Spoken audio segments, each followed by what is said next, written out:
Baik, Assalamualaikum warahmatullahi wabarakatuh. Selamat pagi adik-adik. Hari ini kita bertemu lagi di pertemuan kelima di mata kuliah Biologi Perikanan. Jadi di pertemuan hari ini berjudulkan Ruaya atau Pola Migrasi Ikan. Jadi di sini kita harus perlu ketahui bahwa dalam proses daur hidup ikan, ada beberapa jenis kelompok ikan yang mengalami atau melakukan migrasi.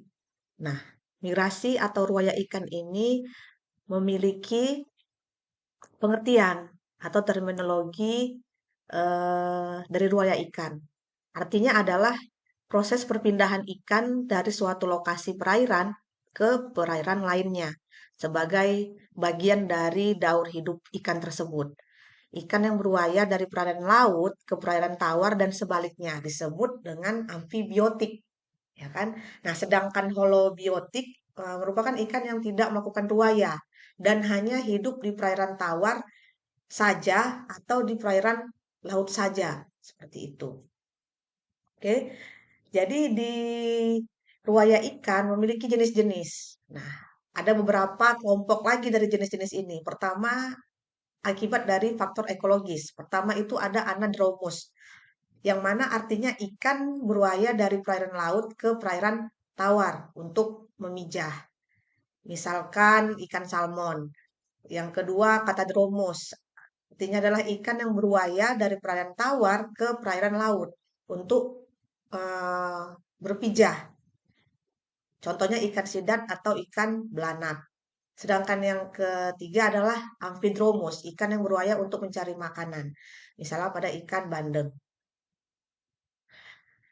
Kalau berdasarkan jenis habitat juga dibedakan lagi. Pertama ada potamodrom, artinya adalah ikan yang hidup dan beruaya di perairan tawar saja atau ikan bilih. Sedangkan oceanodrom, ikan yang hidup dan beruaya di perairan laut saja, misalnya ikan kerapu atau ikan toda. Berdasarkan waktu ruaya juga dibedakan. Ini biasa sudah pernah didengar. Pertama itu adalah ruaya nokturnal atau ruaya diurnal. Kalau nokturnal berarti aktif atau melakukan ruaya pada malam hari. Contohnya cumi-cumi. Sedangkan diurnal itu aktif pada siang hari. Contohnya ikan kembung atau ikan tembang. Biasanya tuh jenis-jenis ikan pelagis kecil seperti itu. Nah, dibedakan lagi nih, ada berdasarkan kedalaman air. Kalau kedalaman air itu dua lagi dibedakan. Pertama, Brachyadrome dan Bathyadrome. Kalau Brachyadrome adalah ikan yang beruaya di perairan dangkal saja. Contohnya ikan-ikan yang masih di siklus hidup larva atau larva sidat contohnya. Kalau batidrom adalah ikan beruaya di perairan dalam, baik vertikal maupun horizontal, misalnya ikan hiu. Nah, yang ini adalah aspek ekobiologis, dibedakan menjadi 4 jenis. Pertama, ruaya untuk memijah atau biasa disebut dengan spawning ground, ruaya untuk pembesaran disebut dengan nursery ground, ruaya untuk mencari makan atau feeding ground, yang terakhir ruaya untuk menghindari bahaya disebut dengan protectioning area. Itu. Nah, itu beberapa jenis dari ruaya ikan atau pola migrasi ikan seperti itu. Nah, faktor-faktornya juga dipengaruhi ikan ini melakukan ruaya.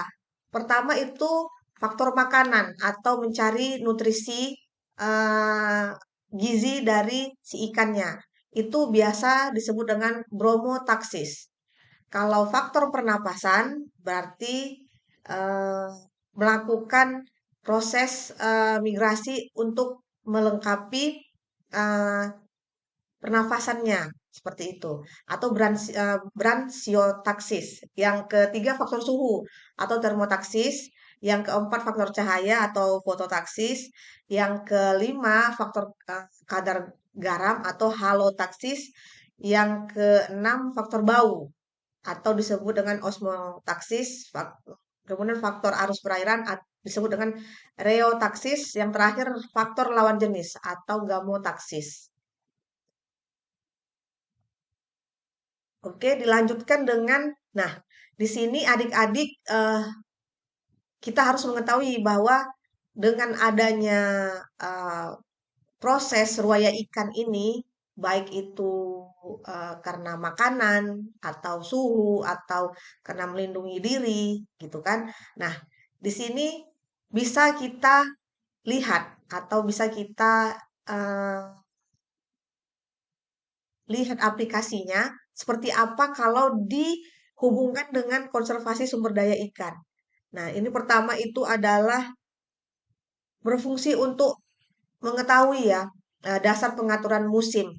Jadi beberapa nelayan bisa melihat musim-musim tertentu atau tadi yang kita bahas bahwa ada berdasarkan nokturnal sama diurnal. Jadi nelayan dapat menangkap cumi-cumi pada malam hari karena sifat dari cumi-cumi ini adalah nokturnal. Jadi ada pengaturan musim, ada pengaturan waktu, bisa juga atau juga bisa penetapan zona perlindungan ikan. Nah, zona-zona ini juga dibedakan. Ada zona inti, zona penyangga, atau zona pemanfaatan. Oke, lanjut ke aplikasi lainnya, misalnya untuk menjaga keberhasilan reproduksi ikan. Kenapa reproduksi? Karena ada beberapa ikan yang memijah di daerah kawasan perairan tawar, seperti itu. Atau sebaliknya. Kemudian sebagai bagian konservasi dalam menjaga hubungan atau konektivitas antar habitat gitu. Yang terakhir ya adalah melindungi ikan ekonomis penting dan spesies langka karena ada beberapa jenis ikan endemik atau kelompok-kelompok ikan ekonomis yang perlu kita lihat di mana nih biasanya ikan-ikan ekonomis penting bisa tertangkap. Berarti berdampak atau berguna untuk para nelayan untuk menangkap ikan. Kemudian ini gambar ya, gambar dari zona konservasi sumber daya ikan. Jadi ada beberapa daerah yang kita sebagai pengguna dapat memanfaatkannya di daerah yang mana saja. Jadi ada beberapa zona yang perlu diperhatikan. Kemudian eh, kalau untuk aplikasi Ruaya dalam pemanfaatan sumber daya ikan bisa, tadi udah kita bahas bahwa penangkapan ikan pada musim tertentu, contohnya ikan tuna. Kemudian penangkapan benih atau nener pada waktu tertentu, contoh benih bandeng atau kerapu. Yang terakhir adalah ini berkaitan dengan penangkapan ya, penangkapan ikan pada waktu siang kah atau malam. Tadi sudah saya bahas, contohnya adalah cumi-cumi pada malam hari dan ikan tongkol pada siang hari. Jadi eh, untuk pertemuan hari ini, pertemuan yang kelima terkait waya ikan, mungkin eh, penjelasan singkat terkait waya ikan mungkin adik-adik bisa memahami, nanti kita lanjutkan di pertemuan berikutnya. Atau ada beberapa pertanyaan yang bisa ditanyakan, bisa disampaikan. Oke, baik. Untuk hari ini kita akhiri pertemuan hari ini. Saya akhiri. Assalamualaikum warahmatullahi wabarakatuh.